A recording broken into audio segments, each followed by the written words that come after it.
That's another thing I try to do. Even if I'm doing a vampire movie, I try to think, how has this not been done? You know what I mean? Where what can I do a little differently Okay, and maybe that I've never seen?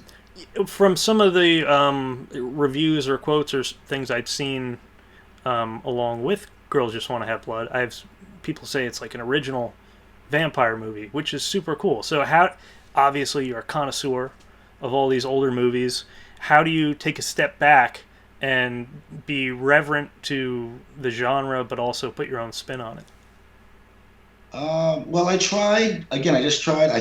I sit there and I just thought of like every vampire movie I've seen. I'm like, okay, they've done this and that, and really one of my big ones was Lost Boys. I'm like, this is one that still relevant. I wasn't watching or thinking of Interview with a Vampire. I wasn't going to make delve that. I mean, I did research on vampires to add jokes here and there, but I wasn't trying to make this epic biblical vampire movie. I wanted to make a fun, because really it was after I saw Spring Breakers.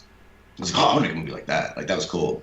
But again, I make horror movies. Like I'll make them vampires, and I was like, ooh, Lost Boys, and I was like, and I also love Mean Girls. So I Yeah, was like, what if we put Lost Boys and Mean Girls together? I don't think that's been done.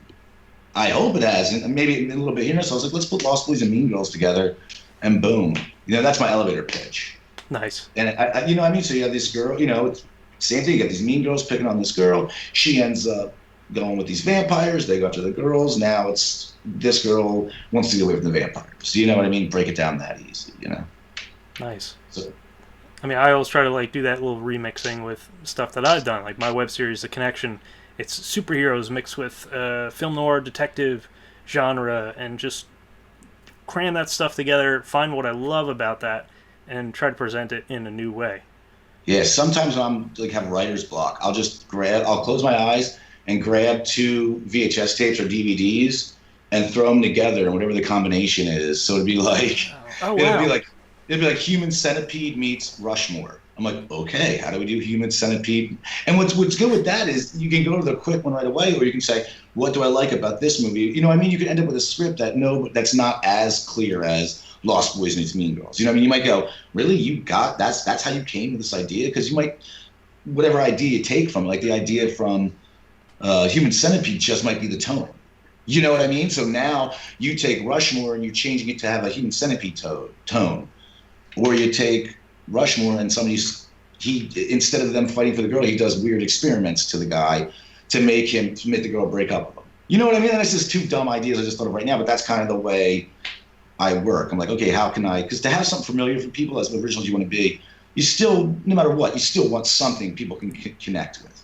Right.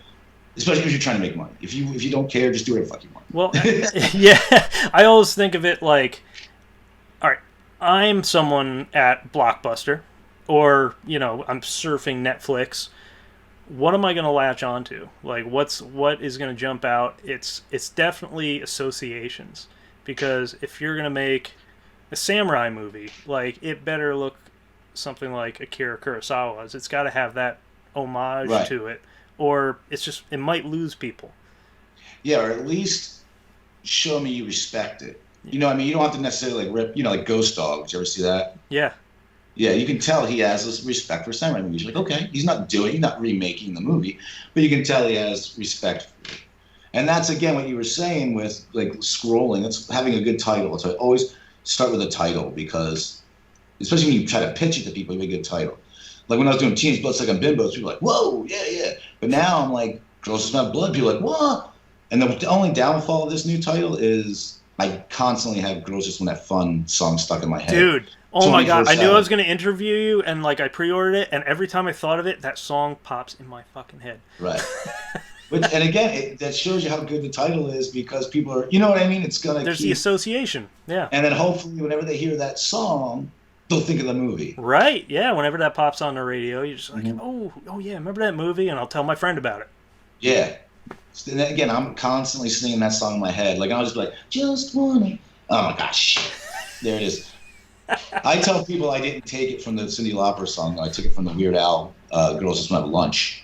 Oh, That's where I got the title. there you go. It's a little more original in that Yeah. sense. So, was that your idea to change the title?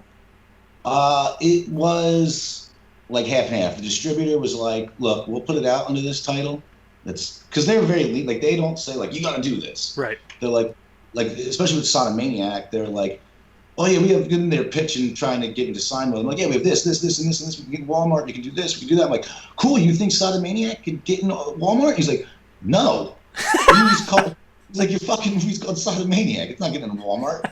I mean, my company can, but your movie ain't getting in there. And that's exactly when I was like, okay, I'm going to sign with you because you're being honest with me. Sure. You know what I mean? Rather than blowing smoke up my ass. So with this, the distributor was like, look, you can keep the title. Do whatever you want. It's your movie. But you're going to have the same thing as with Sodomaniac. It's going to close a lot of doors when you want these movies to be opening doors for you. You know what I mean? Like every movie I make, which should be every filmmaker's next want to do, any project you finish, you hope it's going to bring you to that next step and open up even the littlest of doggy doors. It's going to open up something else. You know what I mean? Like Girls Just Want to Have Blood and Sodomaniac got me the parts in High Death and the upcoming High Fear, and it got my new movie I'm working on now produced. So, so it's like even those little things to show people you can keep going. But yeah, definitely changing the name was, that's the point of this. Sorry, I'm rambling. So they said you can change the cover with a different name. And so just try to think of some other names. And I was thinking about it too. When we were making the movie, we were like, maybe we should change the name. Because we're like, oh, this is pretty good. You know what I mean? So then we were just thinking of names. And I just wanted it to be something catchy. I didn't want it to be like Vampire Girls, Blood Teeth. And I guess we were just sitting around the way anything happens. And it's like, girls just want to have blood. And everyone's like, oh, that's so stupid. That's so dumb. That's dumb. And I'm like, then it's perfect. I'm like, the dumber we think it is, the better it's going to be. You know what I mean? Isn't that the funniest, like, instant reaction that you just have? You're just like, oh, God, that can't be it. And then you think about it and you're like, oh, wait a minute.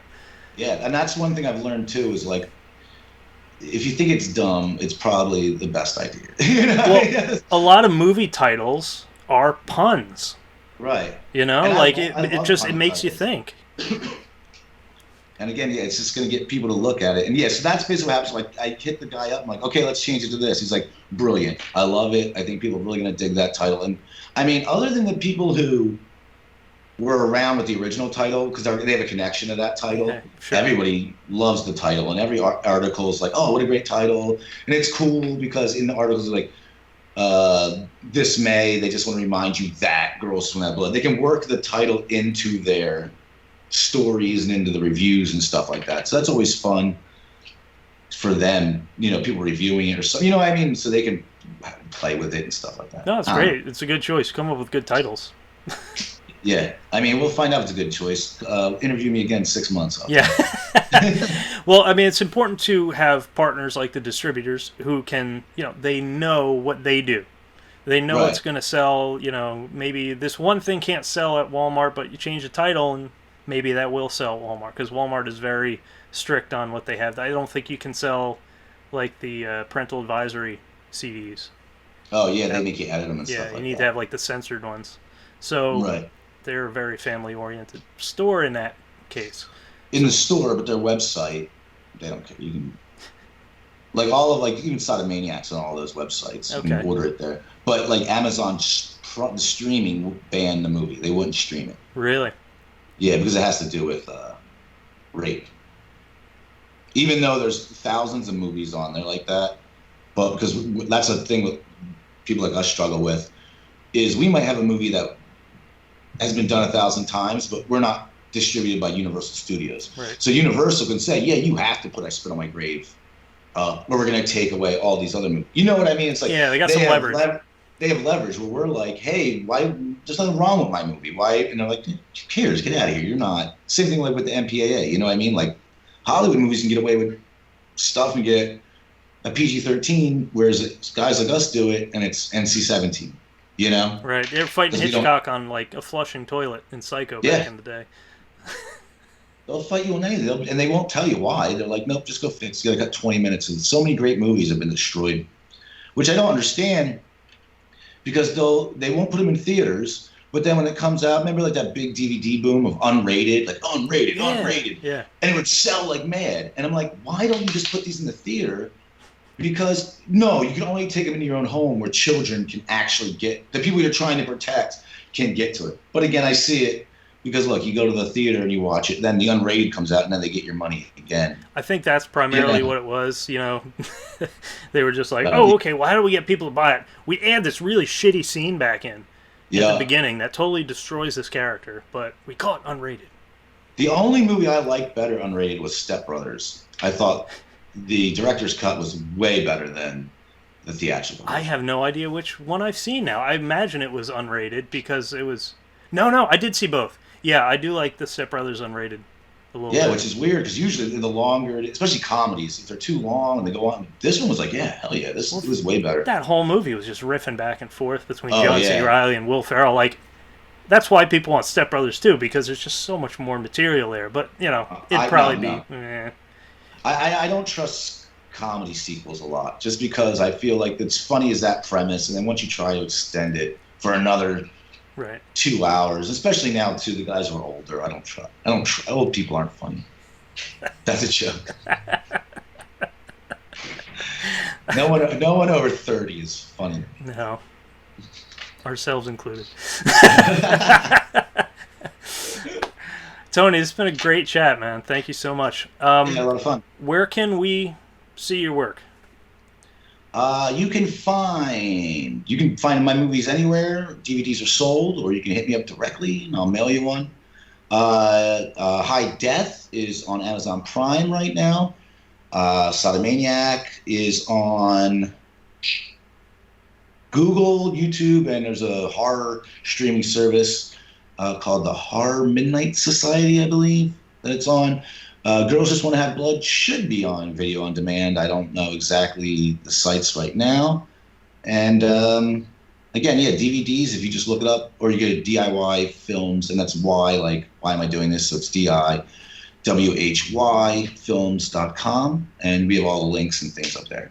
Great. And I'll try to collect those links, put them in the description. Anthony, thank you so much for going indie depth. No problem. I hope I was helpful.